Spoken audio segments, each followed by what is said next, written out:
Mulla on ollut pienestä asti semmoinen ehkä vähän niin kuin suuruuden hulluus.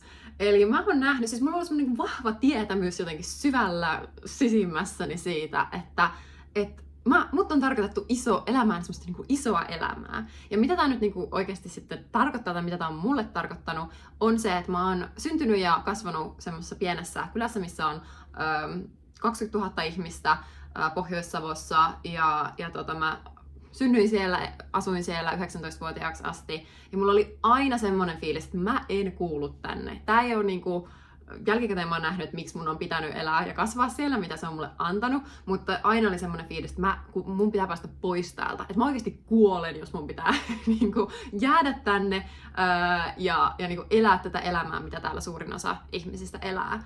Koska se, mitä mä näin, oli semmoinen niinku, omien tarpeiden niin kuin välttely, tyytyminen, itsensä vähättely, sellainen, niin kuin, että vaan ollaan, että no, tätä tämä elämä on, asiat ei ole mun kontrollissa, mä nyt vaan niin kuin valitan mun elämästä, mä en tee muutoksia ja tätä tämä vaan niin kuin on. Ja että mulla ei ole mitään vaikutusta mun omaan elämään. Se oli niinku se päällimmäinen mentaliteetti, mitä mä näin. Ja sitten semmoinen muitten lyttääminen. Että jos joku halusi jotain enemmän, niin se oli ihan hirveä asia. Ja siitä ollaan tosi kateellisia ja niinku kritisoitiin muita. Että kaikkien piti vähän niinku tyytyä. Että nyt niinku, kunhan meillä on sellainen niinku bare minimum, että me selvitään, mutta kellään ei saa olla liian hauskaa, liian kivaa, ei saa niinku liian jotenkin elinvoimainen olla ja toteuttaa itseään. Ja se tuntui musta aina niinku semmoista tukahduttavalta ja semmoiselta, niinku, että mun piti aina niinku pienentää itteeni, että mä voin olla siinä ympäristössä. Ja jotenkin se mun visio, mä en tiedä mistä se visio on tullut, niinku, että mikä sen on mulle triggeröinyt niin pienenä, että mä oon niinku nähnyt, että on olemassa toinen elämä, mitä mä voin elää, ja se ei ole tää, mitä nämä ihmiset täällä elää. Ja jotenkin jostain se, en mä tiedä mikä se vaikute on ollut, missä se on tullut, mutta tuli semmonen, että mä en niinku, mun on pakko päästä täältä pois, ja mut on vaan niinku tarkoitettu elämään isompaa elämää. Ja sit kun mä pääsin sieltä pois, kun mä muutin Helsinkiin, niin sielläkin se Helsinki oli mulle kanssa semmoinen kompromissi. Mä olin alun perin, mä halusin pois Suomesta kokonaan, mutta sit mä päädyin Helsinkiin siinä kohtaa, silloin 19-vuotiaana. Ja sekin jo tuntui niinku sille, että okei, nyt ollaan niinku yksi leveli vähän niinku pidemmällä, mutta sit kuitenkin niinku semmonen, että tää ei silti tunnu mun kodilta, niin kuin, että missä mä oikeasti voin elää mun täydessä potentiaalissa. Mutta se, mistä mä nyt haluan erityisesti puhua, on se semmonen niin kuin sisäinen vähän niin kuin suuruuden hulluus. Semmonen, että sä vaan niin kuin tiedät, sä et oikeasti tiedä, mistä se on tullut, kuka sen on suhun ujuttanut, onko se, niin kuin, mikä se on, vai onko se vaan niin kuin synnynnäinen semmonen sun elämän tehtävä, että sulla on se semmonen vahva fiilis siitä, että mut on oikeasti tarkoitettu elämään erilaista elämää kuin suurin osa ihmisistä, mitä he elää täällä. Ja se, mitä mä oon sit itsestäni oivaltanut, on se, että se ei ole pelkästään mua itteeni varten, vaan se on muita varten, että mä testaan sitä, että mikä on oikeasti mahdollista, jotta muutkin näkee, niin kuin, että mikä on mahdollista, mutta myös uskaltaa lähteä testaamaan, että oikeasti minkälaista elämää täällä voi elää, kun ottaa vastuun omasta elämästään ja niin kuin sen kontrollin siitä. Ja mua niin kuin on aina jotenkin mua niin kuin särkee, surettaa, sattuu se, miten moni ihminen elää semmosessa niin kuin loopissa, missä se todellisuus on sitä, että mä vihaan mun elämää, mutta mä en voi tehdä tälle mitään, ja tätä tää vaan on. Ja varsinkin niin kun maailmassa on ihmisiä oikeasti, joilla on huonot niin kuin olosuhteet, ja niillä on tosi vähän vaikutusvaltaa niiden elämään, niin mulle se, että kun Suomessa joku uhriutuu omasta elämästään, niin on tosi triggeröivää. Mun mielestä se on niinku mind-blowing, mutta inhimillistä, mutta niinku mind-blowing, että kun sulla on niinku oikeasti asiat tosi hyvin, niinku sua ei kukaan nyt niinku uhkaa tappaa, sulla ei ole semmonen niinku hätä, mitä miljoonilla ihmisillä tässä maailmassa on, niin että silloin silloin valitsee valittaa omasta elämästään, eikä ottaa kontrollia ja tehdä niitä asioita, mitä oikeasti haluaa tehdä. Ja sitten sen sijaan just Suomessa on niin vahva kulttuuri, semmoinen niin kuin kateuden kulttuuri ja semmoinen muiden lyttääminen, että saadaan niin kuin vähän niin kuin enemmän mielihyvää siitä, että jollakin toisella menee huonosti versus se, että itsellä menisi hyvin. Että nautitaan katsoa sitä, kun toinen epäonnistuu, kun ne yrittää elää jotenkin parempaa elämää. Ja tämä on ollut semmoinen, minkä kanssa mä oon kamppailu tähän asti sen koko elämäni, että kun on ollut sellainen fiilis, että mä oon liikaa, mä haluan liikaa, mutta on monesti kysytty, että Veera, miksi, että sulla on nyt asiat tosi hyvin, että miksi et sä voiko vaan niin kuin antaa asioiden olla tällä tavalla. Ja mun on ihan mahdoton antaa niiden olla, vaan se on silleen, miten ne on, koska mä näen, mulla on niin selkeä visio, että enemmän on mahdollista. Ja totta kai mulla on ollut sitten niin kun, mitä mä oon halunnut oppia, niin on myös, että mä oon läsnä ja mä nautin niistä asioista, mitä mulla elämässä on, mutta mä en ikinä suostu tyytymään. Ja se, että kun on semmoinen, se voi olla välillä tosi semmoinen, niin kun siis voi tulla yksinäinen fiilis myös, että kun sä haluat enemmän ja muut sun ympärillä haluisit, että sä vaan tyytysit, mikä vaan tarkoittaa sitä, että niille tulee epämukava olo siitä, että sä uskallat tavoitella enemmän. Ja sä peilaat suoraan vaan heille sitä, niin kuin heidän omia epävarmuuksiaan ja uskomuksiaan siitä, että mikä on oikeasti mahdollista. Ja onhan se siis hirveän, niin kuin, olen itsekin kohdannut tilanteita, missä joku on peilannut mulle sen, kun mä oon ajatellut, että mikä on mahdollista. Ja sitten joku niin kuin, näyttääkin sen, että ei kun oikeasti enemmän on mahdollista. Mutta sitten tulee semmoinen niin itselle sisäinen ristiriita, että okei, enemmän olisi mahdollista, mutta onko mä valmis tekemään sen työn, mitä se vaatii, että mä voin elää semmoista elämää. Ja suurin osa ihmisistä ei ole valmiita tekemään sitä työtä, ja sen takia sen kohtaaminen, että mä voisin elää parempaa elämää, mutta mä en ole valmis tekemään niitä toimenpiteitä, että mä saan sen elämän, niin silloin helpoimmalta tuntuu projisoida sitä kipua muihin, jotka uskaltaa tehdä niitä steppejä. Ja tää on tosi niin kuin, mä tiedän monille niin kuin yksinäinen polku, pyrkii elää isompaa elämää, kun muut yrittää vähän niin kuin vetää sua, että ei kun pysy pienempänä ja pysy semmoisena kuin sä oot, älä kasva, älä kehity, älä elä parempaa elämää. Ja se on ollut välillä tosi niin kuin kipeätä tehnyt, kun toivois, että muut ihmiset ois sun puolesta onnellisia, kun sä saat niin kuin elämässä tiettyjä asioita ja sä oot ollut rohkea ja ottanut tiettyjä steppejä ja sitten se reaktio onkin enemmänkin, että joko niin kuin kritisoidaan sitä tai pyritään löytää sieltä se negatiivinen, että mitä huonoa siinä on nyt, että kun sulla on semmoinen elämä. Ja sitten monien kohdalla mä oon huomannut, että tietyt ihmissuhteetkin on ollut se, että mä en enää jaa sitä, niitä onnistumisia ja niitä ilonhetkiä niiden ihmisten kanssa, koska mä tiedän, että ne ei pysty olemaan mun kanssa niin kuin onnellisia ja iloisia niistä asioista. Ja se on tosi harmillista, niin kuin, että jos jotkut ihmissuhteet vähän niin kuin kaatuu siihen, että sä et voi enää jakaa niille, että vähän niin kuin, että miten, että jos sulla menee hyvin, ja että he haluaa puhua vaan siitä, kun menee huonosti. Ja se on tosi inhottavaa, että se niin kuin, menee sillä tavalla.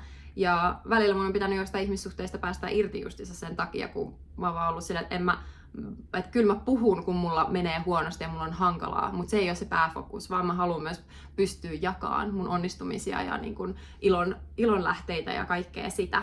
Ja se, minkä takia mä itselleni korostan ja muille aina korostan sitä, että ne ihmiset, ketkä sun ympärillä on niin tärkeitä, koska ne joko normalisoi sulle sitä, että on ok tavoitella niitä sun tavoitteita ja elää semmoista niin kuin isompaa elämää, tai ne saa sut tunteen huonoa omatuntoa siitä, että sä haluat enemmän.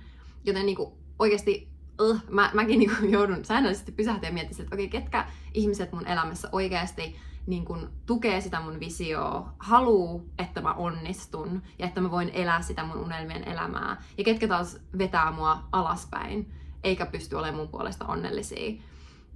Ja se rehellisyys on ihan älyttömän tärkeää, koska sitten sä uhraat muuten sen sun vision siitä elämästä, mitä sä, ja siitä niin kuin sun potentiaalin käyttämisestä, kun ei ole kyse, mä en näe sitä silleen, että joo, jos mä haluan elää tosi fancyä elämää, missä niin kuin on tosi paljon luksusta ja kaikkea sitä, mitä mä haluankin, mutta se ei ole niin kuin se ydinjuttu. Se ydinjuttu on, että mä hyödynnän kaiken mun potentiaalin, ja että sit kun mä kuolen, niin mulla on semmoinen fiilis, että nyt mä annoin kaikkeni, mä otin itsestäni kaiken irti, ja mä oikeasti testasin, mikä mulle oli mahdollista, eikä silleen, että mä käytän joku 20% mun potentiaalista, ja sit mä kadun, kun mä oon vanha sitä, että miksi mä en hyödyntänyt ja testannut oikeasti, mikä mulle on mahdollista. Se on mun mielestä niin kuin kauhein skenaario, mikä voi käydä, että sä himmailet itse suhteen, kun sulla olisi niin kuin moninkertaisesti potentiaalia rakentaa itselle semmoista elämää, mistä sä nautit oikeasti syvästi ja missä sä pääset loistamaan ja sulla on semmoinen niin kuin elinvoimainen fiilis. Ja sen takia se, että sä pysähdyt miettimään sitä, että okei, ketkä oikeasti on semmoisia ihmisiä. Ja yksi kysymys, mikä mua auttaa monesti, eikä tämä välttämättä niinku tarkoita, että sun pitää filtteröidä kaikki, ketkä tähän ei matchaa, mutta niinku herättää miettimään, että mitkä ihmissuhteet on oikeasti sun hyvinvoinnin kannalta parhaita ja sun kasvun kannalta parhaita, on se, että ne ihmiset, keiden kanssa vietät aikaa, onko ne semmosia ihmisiä, minkälaiseksi ihmiseksi sä haluat kasvaa. Koska me koko ajan otetaan sitä niin kuin influenssia meidän ympärillä olevilta ihmisiltä. Ja jos sun ympäristössä on vaikka joku ystävä tai joku tuttu, kenen kanssa vietät paljon aikaa, joka käyttäytyy sillä tavalla, miten sä oot ihan silleen, että mä en ikinä haluaisi olla tämmönen ihminen, joka toimii tolla tavalla, niin se on sulle merkki siitä, että okei, sä tuut vähän niin kuin adoptoimaan, mikäköhän se on niin kuin adopt, sä tuut ottaan vaikutteita siitä ihmisestä sun omaan toimintaan. Ja välillä mä itse unohdan tämän asian, sit mä oon aina silleen, mitenpäs on tullut tämmönen, ja sit mä oon silleen, okei, mä oon ollut tämmöisessä seurassa, totta kai musta on tullut tämmönen ihminen. Mutta se, että on oikeasti rehellinen, että meistä kukaan ei ole mikään superhuman, joka ei ota mitään vaikutteita meidän ympäristöstä, joten sillä on niinku äärimmäisen iso vaikutus suhun. Ja toki osa on vähän herkempi. Mä itse tiedän, että mä oon superherkkä mun ympäristölle, joten sen takia mun pitää olla tosi niinku selective siitä, että ketkä mun lähistöllä pyörii, koska mä otan niin vahvasti vaikutteita heistä. Mutta se, että niinku oikeasti pysähtyy analysoimaan, että onko nämä sellaisia ihmisiä, että mä itse haluaisin olla tällainen ihminen, joka toimii tällä tavalla.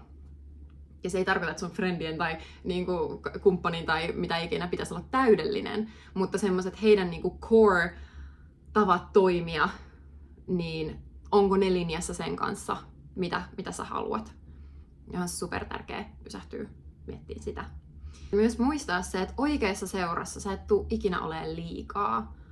Koska jos sulla on semmoinen fiilis, että sä oot nyt niinku liikaa, vaikka sun ystävien seurassa, että sun olemus, sun tavoitteet, sun arvot, mitä ikinä, että ne on jotenkin liikaa, ja sulle tulee semmoinen fiilis, niin you are in the wrong place.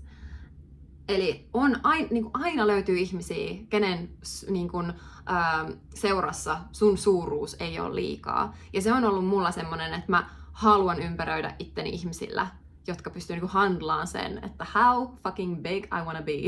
Ja kuinka paljon mä elämältä haluan ja kuinka syvästi mä haluan analysoida elämää ja löytää merkitystä ja kaikkea. Et kuinka tosissaan mä oon myös elämän suhteen. Koska se on toinen asia, mitä mä oon huomannut, että siis hirveän moni ihminen ei ota niitä elämää tosissaan. Koska jos sä ottaisit sen oikeasti tosissaan, että sä tulet kuolee joku päivä. Ja siinä kohtaa just miettisit, että okei, että otitko sä tämän elämän tosissaan, että sä oikeasti selvitit, että mikä on sulle mahdollista. Musta tuntuu, että suurin osa ihmisistä ei ota niitä elämää tosissaan ja sitten ne vaan hengailee. Ja on silleen, että no, tätä tää elämä nyt sitten on. Ja joo, mä vihaan mun työtä ja mulla on huonoja ihmissuhteita ja näin, mutta ei tällä nyt oikein ole väliä. Tässä mä nyt vaan hengailen kymmeniä vuosia. Se on niin surullista, miten moni ihminen elää oikeasti sillä tavalla, että ne ei ota sitä tosissaan. Ja munkin pitää välillä napauttaa itteni, herättää siihen, että Veera, nyt muista, sulla on rajallinen aika tässä maailmassa, mitä sä tulet olemaan. Älä jää vaan nyt hengailemaan semmoiseen negatiivisuuteen tai semmoiseen tyytymiseen. Se on musta pahin asia ikinä, että sä tyydyt johonkin sun elämässä. Vaan että oikeasti ottaa sen tosissaan, että tää päivä on spesiaali. Se, että sä oot tänään hengissä, niin se on spesiaali juttu. Ja mitä sä tänään teet, niin ne valinnat, mitä sä teet, ne on oikeasti tärkeitä valintoja. Se on tärkeä ottaa elämä tosissaan. Turhauttaa se, kun ihmiset ei ota elämäänsä tosissaan ja on vaan hengailee ja valittaa siitä, että tää on tämmöistä tää elämä. Kun olisi kaikki valta luoda oikeasti semmoinen elämä, mistä haaveilee. Eikä se ole helppo, se on ihan hirveän raskasta. Siis ihan, vaikka mä puhun tästä tälleen, että nyt mä elät unelmien elämääsi, niin en mäkään koko ajan elä mun unelmien elämää. Ja välillä mä tikun sieltä vähän ojaan ja sit mun pitää itteni sieltä kiivetä taas ylös, että no niin, muistapas nyt taas, että miten paljon sulla on sun omassa kontrollissa. Mutta kuitenkin mulla on se selkeä visio, mitä kohti mä oon menossa. Ja toki se matka sinne ei todellakaan ole lineaarinen, vaan se on semmoista, että mennään ylös, mennään alas, sitten taas tulee joku ihme plot twist ja sitten taas pitää selviytyä siitä ja näin. Mutta se, että sä uskoisit siihen, että sulla on valtava määrä potentiaalia tässä elämässä ja sä vaan uteliaasti lähdet selvittämään, että okei, mikä kaikki mulla on oikeasti mahdollista. Että jos mä ajattelen, että kaikki olisi mahdollista, niin mitä kaikkea mä lähtisin testaamaan tässä elämässä? Että missä se mun raja oikeasti menee? Mikä on se mun potentiaalin raja?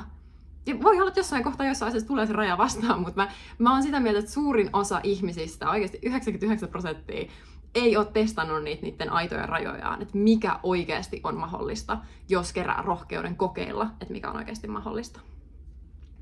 Tää oli mun räntti tänään. Kertokaa, mitä ajatuksia tästä heräsi.